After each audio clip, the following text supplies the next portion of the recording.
All right, here we go. Second matchup with Dallas. You see the two brothers, Steph and the weaker seed Seth, conversating.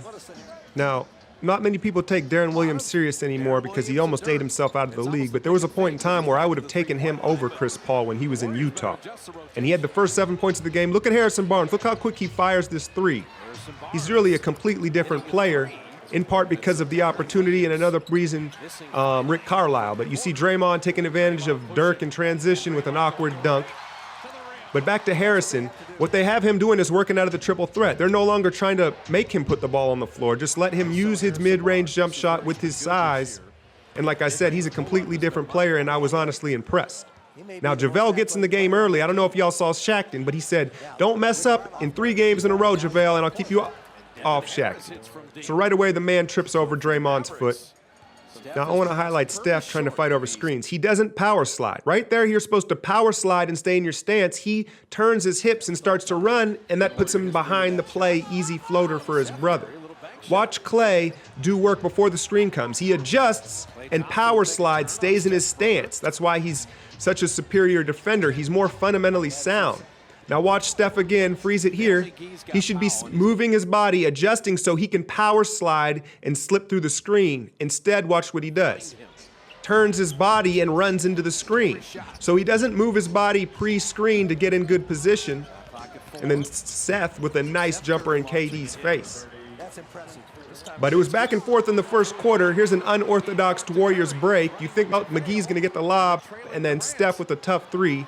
He did shoot the ball well. He looked a little more confident on the offensive end, maybe because he was playing his brother. And then Iguodala, man, this is the type of miss where you're like, ooh, okay, maybe you shouldn't shoot tonight. And he figured that out early, so he was kind of useless on offense, just standing in the corner. That's not another story. He was 3 of 3. You saw the mid-range there. And again, look at the ball in his hand, like my previous video. It helps him find his rhythm, and that's the sweet spot for S. Dot. Now, I know I shouldn't make fun of the handicap, but this dude, Majiri, look at him right here, number 50. West is on him. Look at him trying to set screens. And I'm like, who the hell is this dude? Look at this dude run up and down the court. What in the fuck? Honestly, what the fuck? This dude looked like his legs were broken as a small child or some shit. This with his hunchback. So they identify right away. Post up D West, and he looks like he's back in Charlotte with Chris Paul. So I don't know what the hell Carlisle's doing with that stiff old peg leg ass dude, but he came into the game and it was entertaining. KD was super efficient, wasn't thinking about nothing, shooting, distributing, doing it all, and now you see us break it open here in the second quarter. Watch Draymond here. He thinks he's going to curl around for the mid-range. Nope, all the way out to the 3. And you know Draymond hates giving up buckets to HB. Friends know when to say when, and someone needs to be a friend to Dirk, because you know what he looks like? He looks like when you let your toddler run around with a soggy diaper. It looks like he has a big soggy diaper on his backside when he shoots a jumper, and it was ugly for Dirk. Take a look at D. Will, sees KD in his peripheral, and then forces a bad pass. Like I said, he was doing it all out in transition, and then a nice little lob to Draymond, who finishes it kind of softly.